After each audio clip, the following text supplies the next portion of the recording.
Tēnā koutou katoa, no mai, haere mai. I want to first acknowledge the passing of the great Joe Hawke. Moi mai rā e te rangatira, Papa Joe Hawke. I'm Pam Ford from Tātaki, Auckland Unlimited, and I am really pleased to start this first panel session of the day. What we'll do is I'll introduce the panelists just briefly. We will pass to Anne to give a bit more context to some of the scenarios, engage the panelists, and then finally, most importantly, there is a lot of talky that will happen today, but we are all about doey, where I come from. So we will be looking at what the actions could be from the report that we are talking about. So thank you, Sir Peter, for the introduction to our topic. The Koitu report, Reimagining TāMAKI Makaurau, Harnessing the Region's Potential. You can find the report online, just Google Koitu, and there are also some printed copies on your tables. On to the panelists. Each of these people were involved in the development of the report, including to your right and next to me, Dr. Anne Bardsley, who was one of the report authors, along with Dr. Dornell Klein, kia ora Dornell, and of course Sir Peter. Dr. Anne Bardsley is the Deputy Director of Koitu, the Centre for Informed Futures at the University of Auckland. Her expertise, and listen carefully, is in evidence synthesis and knowledge brokerage at the science policy interface. Anne was also a senior analyst in the Office of the Prime Minister's Chief Science Advisor. And in 2019, Anne chaired the expert panel that developed the framework for Aotearoa's first national climate change risk assessment. Next to Anne is Paul Majurey. Paul is an iwi leader, experienced governor, and nationally recognised environmental and treaty lawyer. Paul has chaired 3 iwi collectives comprising some 30 tribes. He chairs various statutory entities and companies, including Eke Panuku Development Auckland, the Tupuna Maunga Authority, and Te Puia Tupapa, the Māori Investment Fund. Paul has appeared as senior counsel before the Privy Council, the Supreme Court, and specialist environmental and treaty courts. He has also served on ministerial technical advisory groups and is a co-author of the leading environmental law textbook. Welcome, Paul.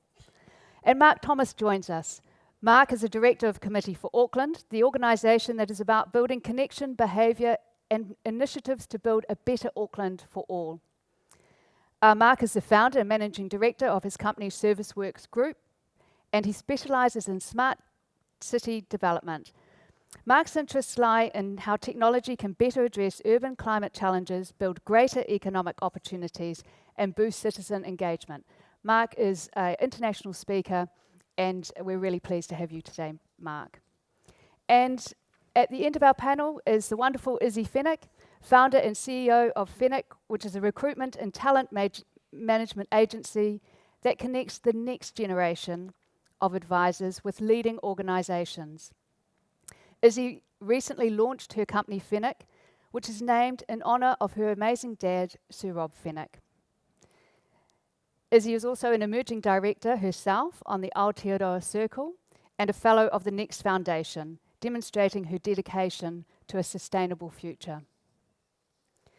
So let's start with Anne before we go on to the panellists. And I'd like to invite you, Anne, to pick up on Sir Peter's intro and really briefly explain around what these 9 scenarios that we've been hearing about. Thanks, Pam. Can we have the slide that shows the scenarios? And I hope I can read it from here, so I remind myself. As Peter described sort of the broad methodology that we use to come up with these scenarios. And we refer to them as scenarios because they're all sort of tell a story of what Auckland could look like around a particular theme that fell out of all of these amazing conversations that we had with some people, including people in this room. I want to emphasize that they're all actually components of a large scenario that creates a vision for Auckland's future in 2 generations' time. but they each center around a particular theme, starting with a socially cohesive city and region, where we fully recognize our partnership with Mana Whenua, and we also celebrate the multicultural diversity of Auckland. We recognize that we have a multitude of differing worldviews, but that the population can get together and trust each other enough to cooperate towards a better future. A second theme was the city of creativity and culture. Building on from that, our assets being our multicultural and Maori heritage, but also working with the creative sector and that interface between creativity and innovation to have a vibrant city and economic base. We need a region of quality education, and that's an emphasis on equity of distribution of quality education from early childhood up through tertiary all across the Auckland region, so that there's an opportunity and access to high quality education no matter where someone lives, because clearly educating our future generations is critical for advancing Auckland's future. We want to be an innovative region, so Auckland will be the center of the relatively weightless economy as the economy shifts towards weightless exports and a knowledge economy. So back to that education piece, we need to be educating our population to participate in an innovation economy. We need to be a sustainable and resilient region, so addressing climate change issues, decreasing our emissions, and using green infrastructure, etc. We need to be thinking about climate change adaptation as well, so that's clearly an area of important focus. The next one has a very long name, but we really refer to that as a livable smart city, where the infrastructure is future focused around human needs and addressing our transport, housing, and other issues in a future focused way, and really thinking about alternatives to the path dependencies that we've seen thus far. Another idea was the region of integrated precincts. The idea of precincts has been around for a while, and there's a lot in development around Auckland. We really see that as expanding out from the city centre to other areas. We call it places of purpose, and where people will be able to live, work, and recreate in their own communities, and yet be connected to other precincts with other specific foci. So creating a network of interesting places for people to live and work throughout Auckland. And these all individually would create agglomeration effects within those precincts and within the larger community. Broadening that out to a connected region, we can't forget that Auckland is more than just the city centre and the surrounding suburbs. We need to have those communities, those very interesting and wonderful communities outside of the city, including the rural space, to be connected to the city, and even the possibility of extending that to potentially a 4-city cluster with Tauranga, Whangarei, and Hamilton, as increasing those agglomeration effects. Of course, that steps back to having more advanced and efficient transport systems between those areas.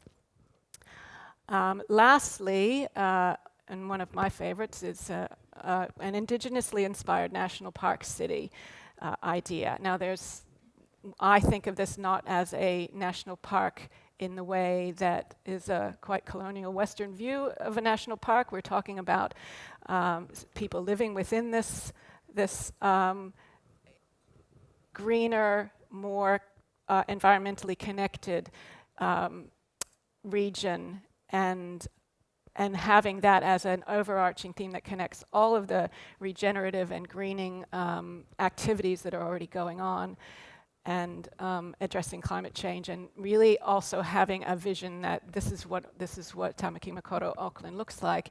It is a green city that cares about the environment and connects people to it, even within an urban environment, which would then go back to connecting us to a socially cohesive region where everybody wants to live. Absolutely.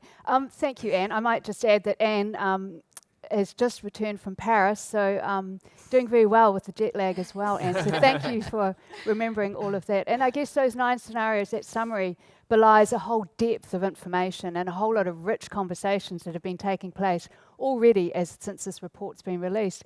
And I'm really keen to hear from our panellists. What are the scenarios, or what has spoken to you? Obviously, you've had quite a bit of involvement with the report through to its launch. And I might start with you, Izzy. What spoke to you about within this report? Well, what really spoke to me was actually the glue that holds those 9 scenarios together, the intergenerational approach that's detailed in the report. We know that cities aren't built in a day or overnight. They're going to take decades. They're going to take generations to create, a thriving Auckland. So we really need to recognise the needs of our current generations and the generations that are going to follow us. And we already know that future generations are going to have significantly different needs and expectations when it comes to their city or where they want to work, how they want to engage with their communities. They've been born and raised in a time of massive technological development, artificial intelligence, data-enabled experiences, digital solutions, and the unimaginable rise of social media. Born into the awareness and panic around climate change and the general degradation of our environment, and saw the world come to its knees by an invisible enemy, a pandemic. And all of those things are going to contribute to how they think about where they want to live, where they want to travel, where they want to work. So if Auckland can prioritise really thinking about and engaging with future generations' needs and expectations and building them in, we will create a thriving city. But if we don't, our next generation will find cities that do, and we will lose them. And the loss of that critical talent will be felt by every industry here.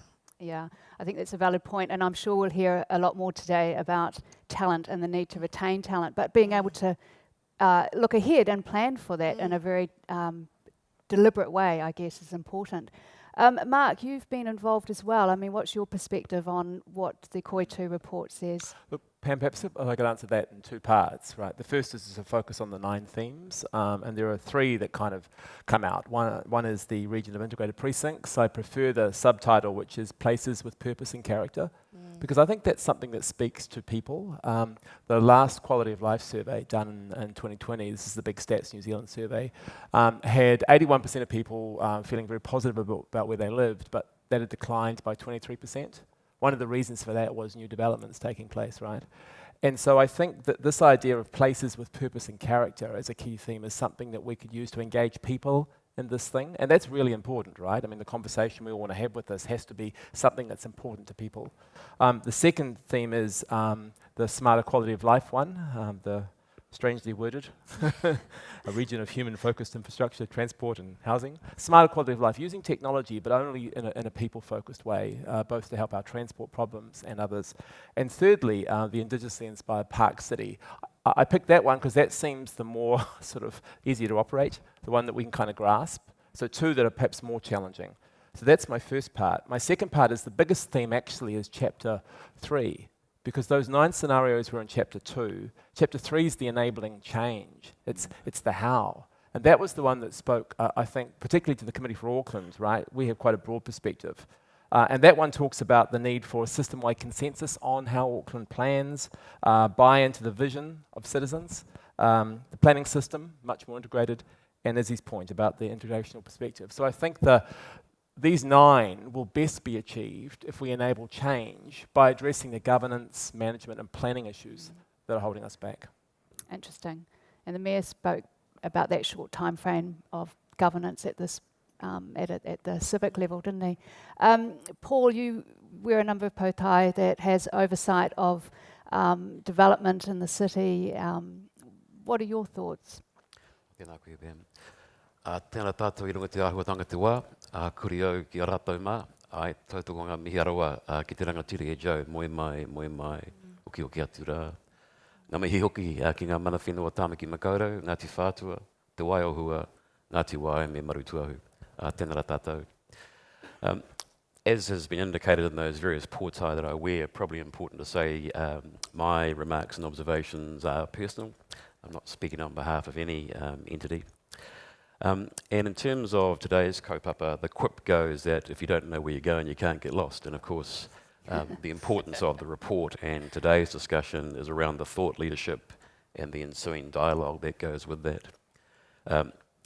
You won't see this, but we have a doomsday clock in front of us. So as each second ticks over, you're reminded that you need to be crisp. So I think we might be getting 2 or 3 rounds at most of being able to talk. So I might get 2. So in this first one, I just want to give some general observations, and I'll go to some of the themes in the second round if the moderator lets us do that. An important part of the report and the kaupapa for it is around a common vision. And as we know in our various walks of life and the many discussions that we have, vision is very important. Of course, there are many world views that we have here in Tāmaki Makaurau and Aotearoa. And also to note that we can only sketch in this session given the many important themes and speakers that you'll hear from today, and the Mayor broadly outlined a number of those key themes. Pretty inspiring speech. If he was running again, I might vote for him. In the report, that importance on vision was emphasised, and there's 2 things that I would say on the vision aspect. The first is that Tāmaki Makaurau says it all, and what do I mean by that?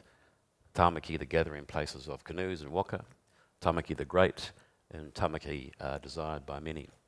So there is much enveloped in those themes in our histories, and if we think back over the centuries from where we've come from to inform where we're going, as we know, for those many tribal groups that have lived here and thrived here, Auckland, Tāmaki was our proto-cities in Auckland, in New Zealand. And so those massive kāinga, those massive pā around the tūpuna maunga give us very strong signals about what can be achieved by the coming together of peoples and flourishing with a common purpose. The other aspect of vision that I pass on for what it's worth is that in Māori culture, in terms of tikanga and those very important universal values, it's all about whanaungatanga. It's about those connections, celebrating those connections of what binds us and also recognising our diversity. So those are some of the opening comments I wanted to pass on. Thanks. Great. Thank you, Paul. Great comments. Anything you want to pick up on what people said there, Anne? Well, all 3 of you have picked up on the enabling change, which is critical. I mean, when at a high level, those 9 scenarios may sound quite familiar. You know, they're in the Auckland Plan in some way. We base these not only on these conversations of people really thinking far out into the future, but what we've built on up to this point, and what will stop us from getting to these better outcomes in the future. And it is about changing our decision-making processes and engaging Aucklanders more in that vision to encourage the decision makers along a particular path that, you know, confident that this is what Aucklanders want. And Aucklanders are part of it too. It's not just the government. Aucklanders have to make changes themselves. So we need to have these broader discussions, and we are working at KOI too on deliberative democracy processes that engage people, engage the public, you know, bringing people in with very different ideas to start with and maybe conflicting worldviews about what we should be doing, to have civil, deliberative, evidence-based conversations around what could be done, and considering all those trade-offs, because it would be great to say, let's just do it all, but we have to make decisions about what to start with. Yes, there are always trade-offs, aren't there? We welcome any questions, so remember that the Slido is the way to put forward your questions. In the meantime, I guess, you know, it is nice to see all of these 9 scenarios and think this is what we can do, but, you know, what are the barriers to making progress? And I think, Izzy, you've probably got a good insight from where you sit as a young person on, you know, what are the barriers to Auckland really realising its potential and achieving some of these scenarios? I think there are two major barriers, and one of them, again, I want to acknowledge that the Mayor spoke about so well, which is that tendency to focus on the short term, a tendency to be thinking about our 5-year or 10-year strategy, or worse, what are we going to achieve this year, or what are the targets we're trying to hit, or what are we going to do with this year's budget, rather than thinking more long term and more intergenerationally, like the Koitu report is talking about what does Auckland need to look like in 2070, and therefore what do we need to do now to get there. So as organisations, what is the future of your organisation going to look like, and therefore what do I need to do to get there? Do I need to be exploring what it would look like to be a bionic organisation, or a DAO, a decentralised autonomous organisation, or what is my place in Web3? And if any of those references are unfamiliar to you, I would be a bit alarmed if I was you, because those are some of the things that our upcoming generations are going to be really interested in and care about when they think about, where they want to work or what kind of organisations that they want to connect with. But I think the opportunities are just as important as the barriers to touch on, and I think, again, it's probably of no surprise to anyone in the room that I see massive opportunity and potential in harnessing the future generations. And I think one of the opportunities might seem really obvious, but actually its potential impact is massively underrated. And that is the fact that currently, globally, 60% of our population is under 35. That's a massive cohort, and is massively underrepresented in governance spaces or strategic consultations, or even sitting around the table to talk about planning. So I think there's a massive opportunity to harness that cohort to really understand what their needs and expectations are going to look like.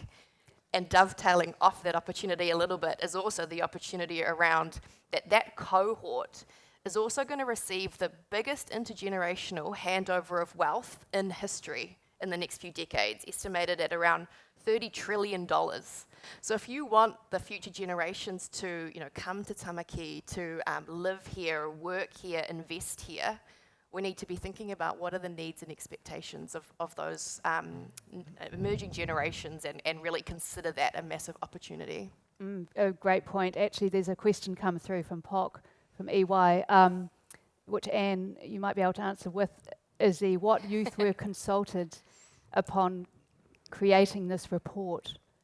Well, we You did speak to youth? Yes, we did. In fact, Izzy is one Not of the just co-chairs Izzy. of our Rangatahi panel at Koitu, an amazingly diverse group of young people who had some amazing ideas to put forth. So this wasn't a go out to all of Auckland yet. That is the next step. What do Aucklanders actually think about these things? We were talking to strategic thinkers and our Rangatahi group and their broader connections.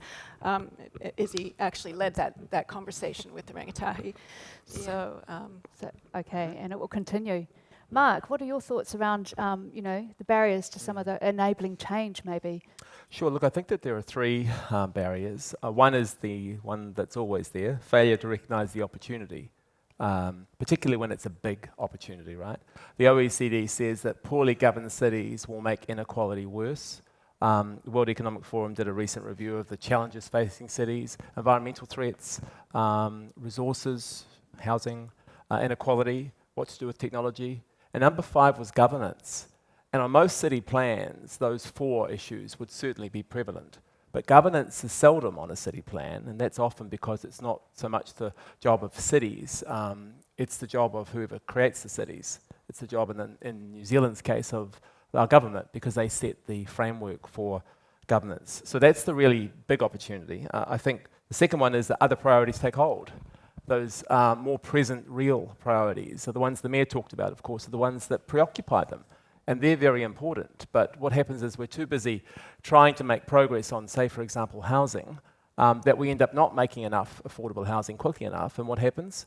The control that Auckland Council has and the plans that it has in place get stymied by the parent in Wellington. So that's a great example of kind of not focusing enough on what the big problem is and having to adapt. And the third barrier is, not having a strong enough leader. And the mayor did a great scene-setting speech, but he won't be, of course, the next mayor. I understand there may be mayoral candidates in this room. So we need the next mayoral candidate to be a leader for these changes. So if you see mayoral candidates when you're walking around, ask them whether they're prepared to sign up for this. And let's get honest questions from these candidates. What don't they like? What do they like? What will their priorities be? Because this will be easy to achieve if we have the next mayor leading a council that's behind this. Good points. And you touch on the role of Auckland to the national economy, which will be talked about in depth by Greg Clark in our next session. Paul, some of your thoughts that I know you've got stored away there that you want to share with us. Yes, thank you. I see there's a question for the panellists under 40, so I don't need to answer that one. There's three things that I want to add to the conversation, and again acknowledging the importance of the report, and I should have said this before, just to acknowledge Chair Mark Franklin and CE Nicole from Auckland Unlimited for this thought leadership. So the three things I want to cover first, in terms of a common vision, thinking 2 generations out, and especially the place of our rangatahi, as has been discussed many times, but we've seen nothing yet.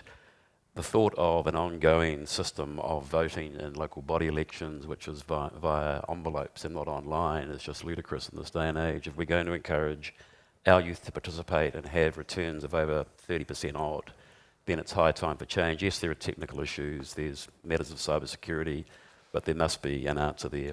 I'm not sure if any of my 4 children have ever mailed an envelope in their lives. They're certainly very good at couriers with online shopping. But I'd say in all seriousness, it's just high time for that to be changed. The second is, as other speakers have said, including Izzy, a thing that struck me with the report is that importance of long-term thinking.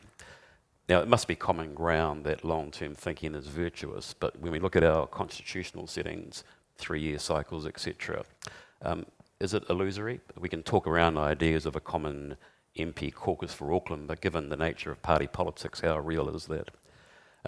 So just on that, and knowing the relationship between Wellington and Auckland and current law reform matters of water and urban design remind us that Wellington has a real material effect on what we do. And if we can't change Wellington, can we have a change for Auckland? So as was touched on by the Mayor, I'll do one of those straw polls things. Hands up for those who'd support a 4 or 5 year electoral cycle for councils in Auckland. I've got one. Longer. The point, of course, is that there's a lot of debate around length of term, but if you're starting going into council, and I look at the Deputy Mayor and it reminds me of this, you come into council, you're dealing with your initial things, but it doesn't take long before you're looking at the next electoral cycle in terms of all your planning. As we know from the overseas models, 3 years is just not healthy in terms of long-term planning. That's way above my pay grade, but that's something I'd throw out there as a provocation as well. The third one is there's been a lot of change in the Auckland Council family. We know how important that is. I'm a part of that. We've had 2 CCO reviews, and those have been helpful and timely given the lessons we're learning from the merger. Those 2 last reviews have combined the then existing CCOs. We have a different regime for Ports of Auckland. Water care won't exist in a couple of years if the current reforms go ahead. So personally, I think there'll be a time coming up where there's an important review and reset for the council family in terms of having entities that are long-term for stability of thinking, that we don't have every, say, 2 or 3 years CCOs coming or going. That doesn't mean there can't be change, of course, but stability and cohesion of thinking in that long-term paradigm is very, very important. Very good points. Anne, did you want to comment? Yeah, well, there were 2 things that came through in the report from our conversations, and one which I thought Izzy would mention in name, but she hasn't, was establishing a commission for future generations. There was a question about how do young people actually get involved. We said a commission as opposed to a commissioner for future generations, which exists in Wales. I think that's the only other example. But I think it's a fantastic idea where those concerns of future generations, even those that do not yet exist, but voices of young people, be actually tied into those decisions. The second one was establishing a futures unit for Auckland that that would tie all these ideas together and keep this moving forward in a coherent way. So we have a lot of conversations ahead about structure, about how this actually gets established, but there are ideas out there, and we'd love to hear your thoughts as well. Great. There's a question here from Marg around the role of kura and civic education, the work that you're doing on deliberative democracy processes. Is that something that you've looking at trying to push, the whole idea of civics education? Oh, absolutely. I mean, we're doing a whole project coming up on education, the future of education in New Zealand, and what young people really need to learn to set them up for the future, and civics is certainly one of them. And we would like to have these deliberative processes just become commonplace, that they're transparent, and that people see that these panels of ordinary citizens exist, and they can debate on quite complex issues and contribute to that decision-making process in that way. Yeah. There was an earlier question that's just come off that I do want to bring up from Robert around what about the workers? A really important part of our economy. What about the workers? Any comments there on how the report is looking after, Aucklanders and the workers? And I think it goes to some of the smart city, possibly. I mean, the smart quality of life is about human-focused infrastructure, transport and housing. So this is, sure, using technology as the leveraging agent, but it's technology designed and delivered by people for people. And so actually having workers actually critically involved, both designing that from their garage or their bedroom, as they can now, as well as being kind of curators of that process, and then ultimately governors of it too. Because I think where we end up with the implementation plan, to Anne's point, has to be, Germany, of course, is perhaps the international country that we look at in terms of how they involve workers and employers, perhaps more productively than we often do. And so I think that's a kind of a model for where we go with the implementation plan here, making sure that this is too big for kind of one group. It's certainly too big for council. Council, I'm sure Megan Tyler will tell us, is already full with its to-do list. The last thing it wants is 9 more things to do. So actually, for this to be enabled, it needs people within this group putting their hands up. That includes workers, that includes investors, that includes people of all the demographies of Auckland saying, well, what's my stake in this, and what am I most interested in, and how can I help? Yeah. And Anne's the person to talk to about that. Yeah. Well, it opens up a whole range of discussions as well around equity and enablement and all of those things, and how we can educate from early years and right through educating workers as well that may have missed out through their time as young people. I just want to touch on, before we run out of time, it's good to talk about these things, but, what are we actually going to do? What are the things that you have thought about in being a bit closer to this report that we should be doing? And Anne, you've mentioned the engaging Aucklanders. Can you tell us a bit more about what the steps are you think that will take? Well, that's still a discussion that we're having, but we see this as an opportunity to demonstrate these methods of deliberative and participatory engagement, and one of them we're going to test on all of you shortly. One of the methods we will be using in several different projects is called a wiki survey, Polis, which has been used for democratic engagement, most notably in Taiwan, where they engage thousands of citizens directly in decision-making processes through these surveys that have seeds of ideas and allow people to add their own. I would say it's a little bit like Twitter without the trolling. So you're not answering directly to, you might be responding to a statement that comes up, but with some more detail around an idea. It's moderated, so we're not going to put up every random thing that's repetitive, but it actually shows you consensus ideas forming, allows people to contribute their own ideas, and it's shown to be quite an enabling process for decision making. So that's one, and we're trying on you. Soon you will get a link tomorrow to the survey on the 9 themes and anything else that's come of it, any of the barriers and enablers. We want to get that conversation going. We also think we would like to try actually citizens panels in a deliberative process around specific themes or around generally what is most important for Aucklanders. So as a test of these processes going forward. Great, sounds good. Paul? Just developing that theme, clearly the inclusive approach of all of TāMAKI Makaurau and our communities is going to be important in this. And it's quite right to challenge all of ourselves that this doesn't become a talk fest and we move on to the next sort of telephone-sized directory report, as our experience has shown over the years. I was at a session 4 or 5 years ago that was run by APO, the Auckland Policy Office, in a similar sort of way in terms of getting communities of interest around the table. What I found pretty interesting about that session, which touching on what's been raised with the connection and importance of Wellington to the influence of TāMAKI Makaurau, was having government and lots of organisations, including the police, Oranga Tamariki and the like, and having that thought leadership around the table and bringing all those perspectives.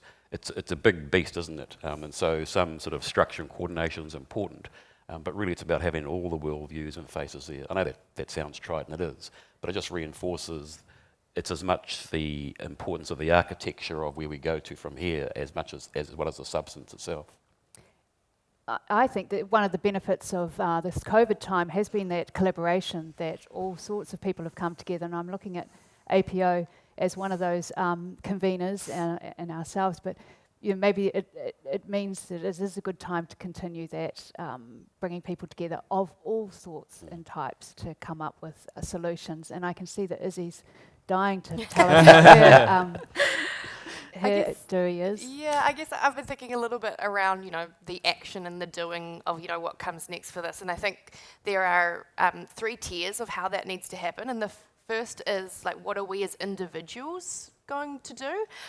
What are we as organisations going to do? And then what does TＡMAKI need to do? And as individuals, I really encourage you to kind of audit your own conscious or unconscious bias around where you think value comes from newer generations. And do you feel like you're getting a diverse exposure to other generations and how they think about things? And I'm sure your kids are great, but that's not what I mean. So yeah, I'd sort of encourage you to kind of audit how you think about that, and is there a sense of some of that traditional hierarchical way of thinking that might be unconsciously embedded in you versus that reciprocal way of experiencing value or knowledge between different generations? And then as organisations, I encourage you to think about the culture that needs to be created to create safe spaces for that kind of reciprocal learning to happen. Don't go back to the office tomorrow and start asking the youngest people in the office, what do you think about stuff, if you've kind of ignored them for the last few years, or there's a sort of a hierarchy in there. Start thinking about what's the culture that needs to be fostered. And that really looks like making a commitment to an intergenerational approach rather than ad hoc asking young people around the office what do they think about things. And then lastly, and you'll be happy, I was definitely planning to talk about the Commission for Future Generations. And as Anne said, Wales has this already, and actually they launched their wellbeing framework for future generations in 2015. So we're actually already being left behind. And as more countries explore this space, we will get left behind even more so. So we really need to step up and step into that. Fantastic. I mean, oh gosh, I'm excited. I love the city, like most of us in this room, I'd expect, and there's some really great ideas in there. How about you, Mark? What have you been thinking? I mean, people should look in this report for the things that they can help implement. I look at the places with purpose and character theme, and if you're on a local board, as I used to be, you could actually give up your decision-making responsibility to the local community as a trial. Actually let them make the decision, right? I know there's lots of issues with that, but I mean, as a trial, give that a go. In the smarter quality of life area, I mean, Becca and others are working on this digital twin idea, but enabling it, right? We've already had some experience in Wynyard. That's something we already know how to do. We could extend that much more. So those are sort of some quicker wins. More broadly, we could just copy what Copenhagen did in the 50s. or we could copy what Vancouver did 20 years ago. So the Vancouver Charter, the Copenhagen Framework, these are things that cities that we compare ourselves to, and Greg Clark will talk about this, we're all in the livable cities category. They adopted planning and governance rules decades ago that have served them well. And that's the opportunity, if there are any members of the local government review in the room, to think about. This is not just an Auckland thing. This is an opportunity for other cities, indeed regions around New Zealand, right, to think, what can we do more to actually sort of take more power, involving citizens, copy some of the best examples overseas, but then adapt it for Tāmaki Makaurau and Aotearoa. Exactly, in our own unique way. Any final comments from you, Paul? We've got 1 second. That's the comment. That would be a no. Well, look, thank you very much, panellists. I hope all of you have had a taster of the Koitu report, are energised to participate, look out for the wiki survey tomorrow, and this is an ongoing conversation with a lot of doing to come in the next years ahead. So thank you very much, panellists, and we'll move on to our next panel. Thank you.